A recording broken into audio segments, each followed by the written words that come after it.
Hello বন্ধুরা, welcome back to my channel Manisha's blog. Alipurduar জেলার ছোট্ট একটা গ্রাম থেকে আমি মনীষা তোমাদের সকলকে অনেক স্বাগত ভালোবাসা জানিয়ে আজকের ভিডিওটি শুরু করছি। তো দেখো, আজকে আমি তোমাদের বলবো একটাই কথা, সেটা হচ্ছে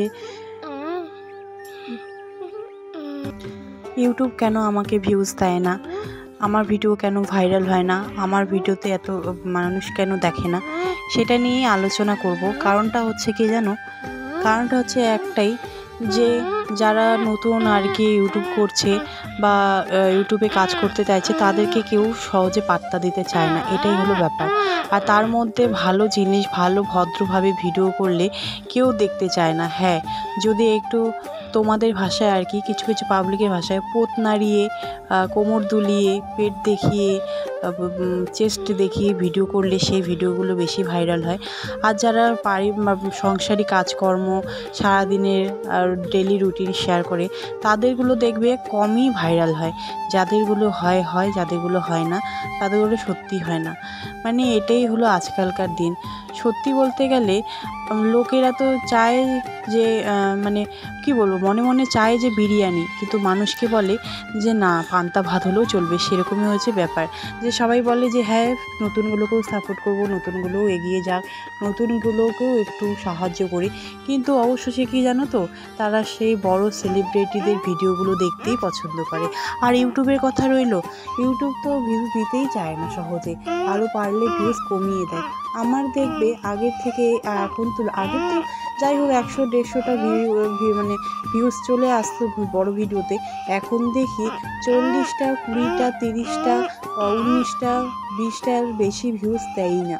জানি না কিসের জন্য, জানি না আমি কবে আমার ভিডিও ভাইরাল হবে বা কবে ভিউজ আসবে, সত্যি আমি জানি না। তবে খুব কষ্ট লাগে, কেন যেন বাচ্চা সামলে, সংসারে সমস্ত কাজবাজ সামলে, ভিডিও এডিট করে ভিডিও সময় মতো পোস্ট করে তবুও যদি ভিউজটা পাওয়া না যায়, সত্যি এটা খুব খারাপ লাগে। এত কষ্ট করার পরেও যখন কেউ ভিডিও দেখে না, সত্যি খুব খারাপ লাগে। আর আমি জানি না, আমার প্রায় 4 থেকে 5 বছরই হতে গেল ইউটিউব চালানো বা ইউটিউব করা। কবে আমার ভিডিও ভাইরাল, মানে ব্লগ ভিডিও ভাইরাল হবে বা কবেও আমি একটু আশার আলো দেখতে পাবো, আমি নিজেও জানি না।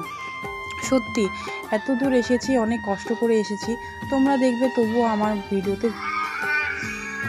তুমি এতগুলো মুড়ি খেতে পারবে? পারবে? মুড়ি খেতে পারবে? পারবে না? তাহলে এতগুলো মুড়ি নিছো বাবা, এতগুলো মুড়ি দিদুনকে খেতে দিবা বাবা? হ্যাঁ, দিবা না তো? দিদুন কি খাবে? খাবা না? খাবা না? তাই আজ আমার যেটা সত্যি মনে হলো সেটাই তোমাদের সাথে শেয়ার করে দিলাম। বাইরের সুন্দর দৃশ্যটাও তোমাদের সাথে শেয়ার করে দিলাম। এখন এই যে গামলাটা দেখছো, এই গামলায় দেবো ভিভানের জন্য গরম গরম জল বসাতে। রোদটা যা দিয়েছে না, এই রোদের মধ্যে গরম জল সত্যি অনেকটাই ভালো হয়। আর ভিভানকে এই গরম জল দিয়ে স্নান করিয়ে দিই, প্রাকৃতিক তৈরি করা গরম জল। এদিকে দেখো, কুয়োর থেকে জলটা তুলে নিলাম, নিয়ে এখন 3 বালতির মতো জল রোদের মধ্যে দিয়ে দেবো। আগে প্রথমে এই গামলাটাকে একটু ভালো করে ধুয়ে নিই, কারণ যেহেতু এই গামলাটা এরকম করে রাখা ছিল সেজন্য। তো চলো তাড়াতাড়ি জলটা দিয়ে দিই, তারপর বাকি কাজকর্মগুলো সেগুলো শেয়ার করি। তো দাঁড়াও, একটা জিনিস না আমার মানে চোখে পড়ে গেল, সেটা হলো এই যে মধু ফুলগুলো। এই ফুলগুলোর নাম কি বলো তো? এটা হলো লঙ্কা জবা। আর এই লঙ্কা জবাগুলোর পেছনে কিন্তু মধু আছে, দাঁড়াও দেখাই। এই যে দেখতে পাচ্ছ জল বেরোলো, এটা কিন্তু খুব মিষ্টি মিষ্টি করে। দাঁড়াও একটু খেয়ে দেখি। ছোটোবেলায় খেলতে যখন যেতাম, এই লঙ্কা জবার গাছগুলো দেখলে সত্যি অনেক খুশি হয়ে যেতাম। তখন ছোটোবেলার দিনের কথাগুলো মনে পড়লে এখনও খুব মিস করি, কারণ পুরনো আগের সলিড দিনগুলো কিন্তু কোনো দিনই ফিরে আসবে না, বলো? তাই দেখো, এখন দুপুরবেলা রান্না করব, তাই যাচ্ছি একটু দোকানে ডিমের জন্য। তবে দোকান বন্ধ ছিল, পাশের বাড়িতে সেই ভাইটা ছিল, তাকে জিজ্ঞেস করলাম, সে বললো ডিম নেই। তো যাই হোক, যেগুলো ঘরে আছে সেগুলোই রান্না হবে। আর রাত্রেবেলা মানে সন্ধ্যার দিকে আর কি, মা যখন ধান কেটে আসবে তারপরে আর কি একটু বাজার সাজার করা হবে। তো বন্ধুরা দেখো, বড় মামিদের বাড়ি চলে আসছি। আর আজকে এদের বাড়িতে আসলো কীর্তন, আর কীর্তনে এ থেকে জেড অব্দি সবখানেই থাকবো। আর সঙ্গে কিন্তু আজকে এদের বাড়িতে খাওয়া দাওয়া হবে, আমাদের বাড়িতে কোনো রান্না বান্না হবে না, নিরামিষ খাবো, তবু এখানেই খাবো আজকে। মানে ছাড়া যাবে না, মিস করা যাবে না, ডিসিশন নিয়ে নেওয়া হয়েছে। তো এদিকে এখন খই বেচা হচ্ছে। আমার ভাগিনী কিন্তু মুখ কম প্রচুর, হ্যাঁ, আর তোমরা মনে কিছু নেন না, আমার ভাগিনী কিন্তু প্রচুর মতো মুখ চলায়। তো যাই হোক, আমার ভাগিনী কবে মামির থেকে আবার ওকে আমি বন্টি বলে ডাকি, তো সেজন্য একটু ইয়ার্কি করতেছে, কোনো ব্যাপার না। বাকিটা আমি পরে বলে দেবো, ওনার সম্পর্কে ইন্ট্রোডিউসটা আমি পরে বলে দেবো তোমাদের, যে উনি কি কি করতে পারেন চাংচাঙি আমাদের। তো যাই হোক, আমি ব্যাক ক্যামেরা করে দেখাতে চাই এখানে কতজন সদস্য আছে। তো এটা হলো আমার ভাই, পড়াশোনা নাম নাই, খালি সবসময় পাবজি না ফ্রি ফায়ার দে, হ্যাঁ ফিফা নিয়ে ব্যস্ত খালি। এদিকে আমার ছেলে পুরো ধ্যান দিয়ে এদিকে খইগুলোর দিকে দেখতেছে।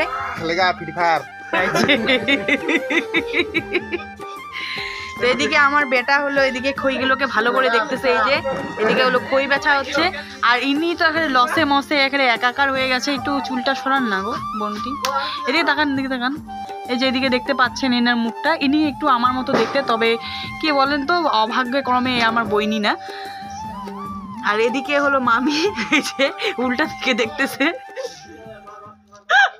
দূর থেকে মনে হচ্ছে চোখ দুটা টেরা টেরা, কিন্তু না, আসলে ক্যামেরার দিকে না তাকা আমার বেটার দিকে তাকাচ্ছে তো আর চোখে, এর জন্য টেরা টেরা মনে হচ্ছে। এদিকে শুধু ভাববেন না যে এইটুকুই খই আছে, ওদিকে আবার আছে খই। আজকে খই দিয়ে পিকনিকটা হবে ঠিকই, কিন্তু লাস্ট পর্যন্ত আমরা হলো সে খিচুড়ি দিয়ে শেষ করব। তার জন্য এখন বাজার করে নেওয়া হবে, আর যেহেতু আজকে হাট বা শুক্রবার, সেজন্য এখন সবজি টবজি নিয়ে আনবে, আর সে দিয়ে আমরা এখন খিচুড়ি খাবো। তো কিচ্ছু মনে করবেন না, এই মহিলাটা এরকমই বলে, সবসময় এড়িয়ে যাওয়ার চেষ্টা করে, তবে আজকে ওনাকে এড়াতে দেবো না, কারণ আজকে আমরা এদের বাড়িতে খেয়ে দিয়ে তারপরে বাড়ি বিদায় হব। মামিদের সাথে একটু আড্ডা মেরে চলে এসেছি বাজারে, আর এখন বাজারে জিনিসপত্র কেনাকাটি করব। যা শাক সবজির দাম, সত্যি অনেক ভয় পেয়ে যাই, মানে শাক সবজিতে কোনো হাতি দেওয়া যায় না, ভয় লাগে এরকম শাক সবজির দাম, মানে প্রচণ্ড পরিমাণে। তো দেখো ভাইয়ের সাথে চলে এসেছি বাজারে, আর এখন দেখি কি কি নেওয়া যায়, আর তোমাদের সাথেও টুকিটাকি শেয়ার করি।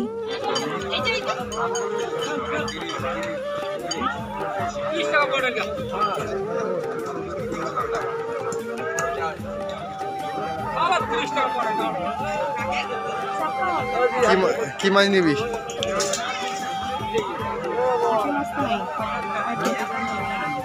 টাকি মাছ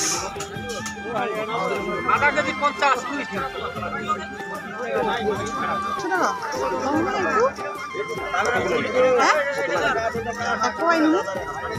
বেশি দিও না না কেন কত ইয়া মরি যায় তো ছিল না না মরে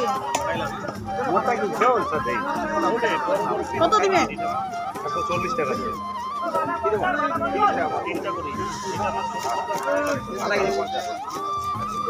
লোকাল নয়, 30 দাও 30, এটা লোকাল নয় তো, না লোকাল না না মাঝারিটা দাও, বেশি বড়লা দেন না, মাঝারিটা দেন। এই যে এটা দাও 30 টাকা 30 250 আইডিয়া করে অনেক মোর কাস্টমার আসে যাবে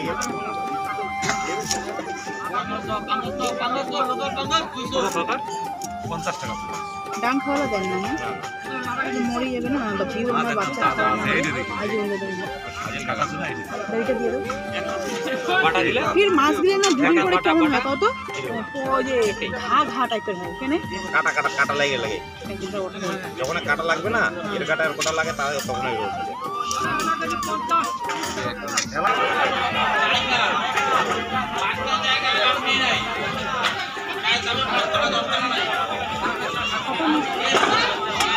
হ্যাঁ